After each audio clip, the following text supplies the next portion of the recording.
बुलेटिनच्या सुरुवातीला जाऊयात शिर्डीला, कारण शिर्डीत आज एका भक्तानं चक्क 2 किलो सोन्याच्या पादुका साईबाबांच्या चरणी दान केल्यात। आजपासून शिर्डीत 3 दिवसीय गुरुपौर्णिमा उत्सव सुरू झालाय।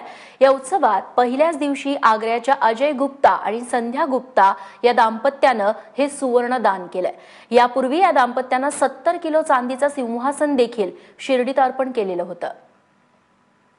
नितीन ओझा आमचे प्रतिनिधी आता आपल्यासोबत आहेत। नितीन, या गुरुपौर्णिमेनिमित्तच्या खास कार्यक्रमाबद्दल काय सांगशील आणि विशेष म्हणजे आज ज्या 2 किलो सोन्याच्या पादुका अर्पण करण्यात आलेल्या आहेत त्याची वैशिष्ट्य काय सांगशील? रेश्मा, आज गुरुपौर्णिमा उत्सवाचा जो पहिला दिवस आहे, उद्या मुख्य दिवस आहे, मात्र आज पहिल्याच दिवशी ज्या पद्धतीनं साई भक्तांची आणि साईच्या पालख्या आहेत या मोठ्या प्रमाणात आज शिर्डीत आता दाखल होत आहेत। आज सकाळी जे आग्र्याचे अजय गुप्ता आणि संध्या गुप्ता हे दाम्पत्य आहे यांनी द्वारकामाईत ज्या ठिकाणी पादुका लावल्या जातात त्या ठिकाणी 2 किलोच्या सोन्याच्या पादुका या द्वारकामाईत लावण्यासाठी आज सकाळी सुवर्णदान त्यांनी शिर्डी संस्थानला दिलंय। या दाम्पत्यानं रेश्मा यापूर्वीही 70 किलो चांदीचं सिंहासन हे त्याच द्वारकामाईत जे बाबांचं मखर आहे त्या ठिकाणी दिलेलं होतं।